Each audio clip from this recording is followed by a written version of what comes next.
Greetings. Now, today we are going to learn the last important thing regarding fundamental steps that figures can make in chess. And this one is about the most important figure, the king. So, kings, both of them, have this interesting ability called castling. So, we have the noun castle, yeah, and when the space between the king and the rook is open, they can do this move, and this is considered one move. Okay, the king and the rook just swipe, and they both are placed in different on different squares. Okay, this is pretty unusual, and there are a few important conditions as well. So, like three important conditions. Number one, the space between the king and the rook should be open. Number two, there must be no threat between the king and the rook. For instance, now, suppose this pawn is here and this bishop is here. Now, castling between this king and this rook is impossible because this bishop is controlling this whole line, and the king cannot move here. The king cannot even pass through this area, even if the threat is not directly falling on the king as a result of the castling. Even if this spot, the other one, which remains empty between the king and the rook, was to be threatened, still that would not allow this castling to happen. Okay? So, and the final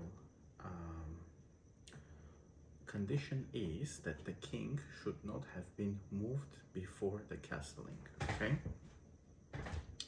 If you made a move with your king, let's say here or here, if the king was moved even once, then castling is not possible. Okay, those three important requirements are in place all the time. Okay, at all times. And the other way of castling, when this rook and this king, as the space between them is free, and there is no threat between the two, and the king was not moved, you can do the same, but in this case the king comes here and the rook is coming next to the king. So a little castle is being built around the king. You may think of it like that, and this is why we call it castling. Okay, the pawns are in front of the king. Even if you move the pawn, that's not a problem. You can make the castling as long as the three important conditions are met. Okay, so you can remember it like automatically. If it's about the king and the nearest rook, the king comes to the second, the king stands on the second square, okay, and the rook comes next to the king. So the rook is always switching the place with the king, okay, and a little castle is built around the king, a very protective structure for the king, and it's very important to keep your king safe. Okay, and if it's about castling between the longer rook, then the king comes stands on the third square, 1, 2, 3. Okay, and the rook again is coming towards the other side. The black king can do the same. Okay, now I will play a little bit, and as we know all the moves already, this should be easier. Of course, the most important thing is to play on your own. So fortunately, we have many online chess platforms where you can find a human player, you can play against the computer, so it's very easy, and a lot of them are free. Some do not even require signing in. Okay, this step. Now classically I'll have this one here, and then the blacks will decide to defend this pawn here, okay? And the bishop will threaten the horse here. Okay, I forgot the name of it in English. The knight, yes. And now here's an interesting move. When you put your knight here, what you can do is, if this bishop takes this knight, after that I can take the bishop with this following knight.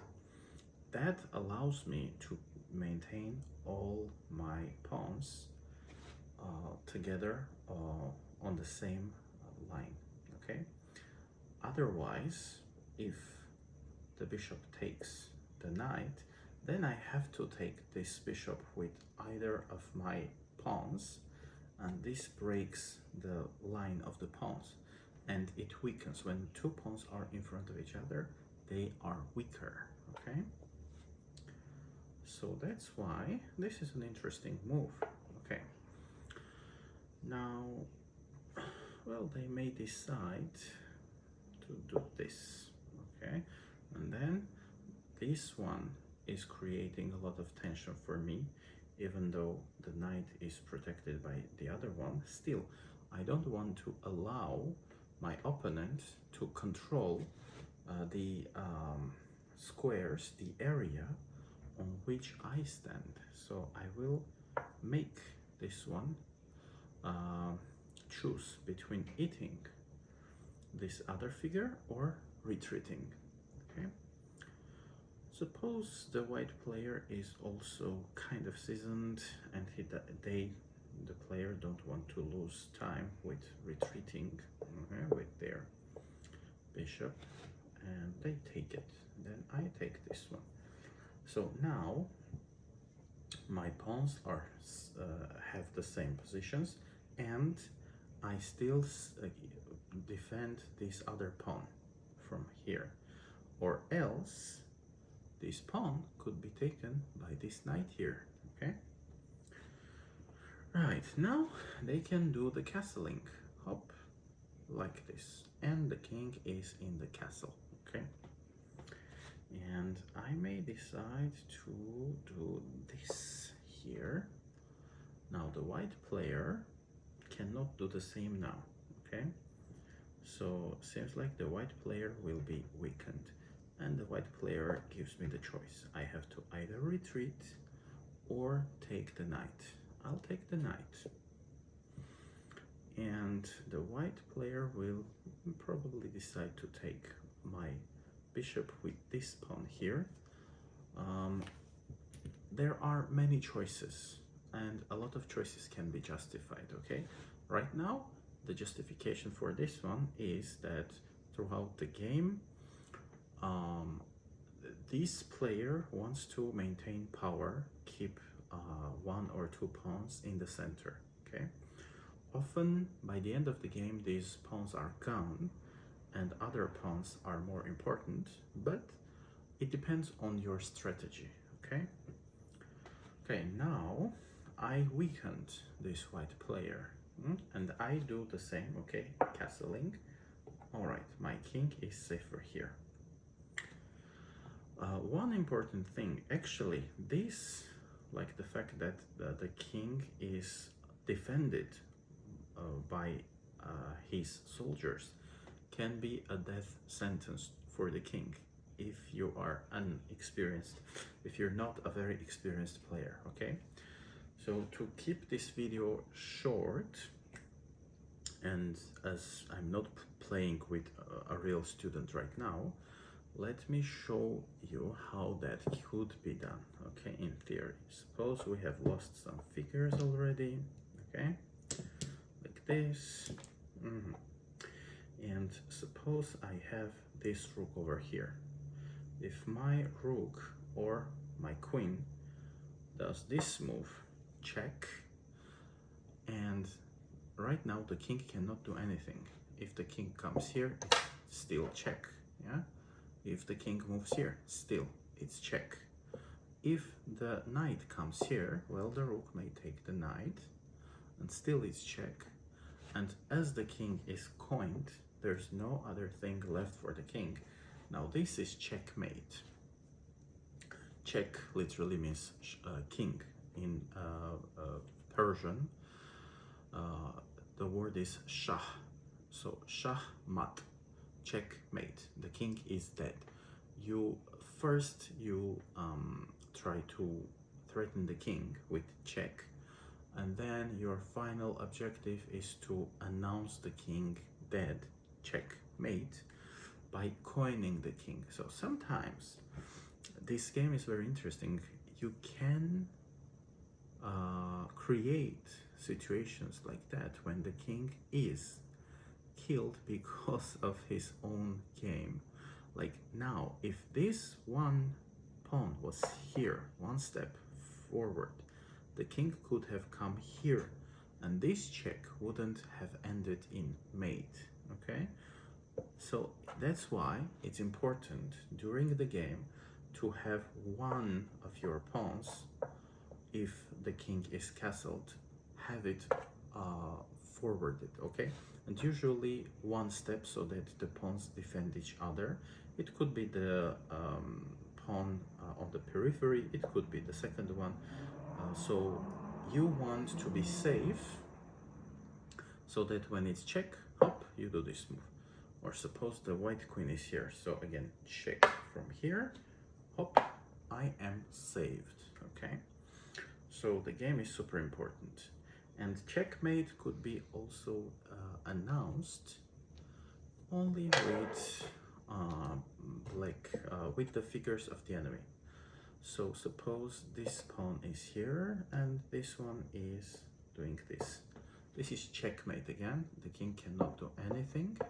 Wherever the king moves, the king is under constant threat because of these two rooks. Yes, this rook controls this whole line, and this rook controls this other whole line. So the game is super interesting. You can trap the king in many different ways, and you should play, and play, okay? Because this allows you to develop your I would say critical thinking in some way. By that I mean you start to see the causality. You understand the law of causality deeper, cause and effect, action and reaction. Okay, your move and the consequences of your move. Okay.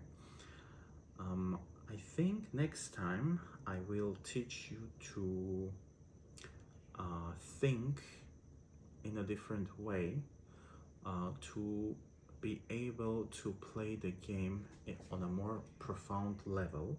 So subscribe and give me a like. Comments are also welcome. When you like and comment, you allow the algorithm to understand that you like this kind of content. So when I make more videos, you will increase your chances of seeing my future videos with your subscription, like and comment. Okay, so do these steps.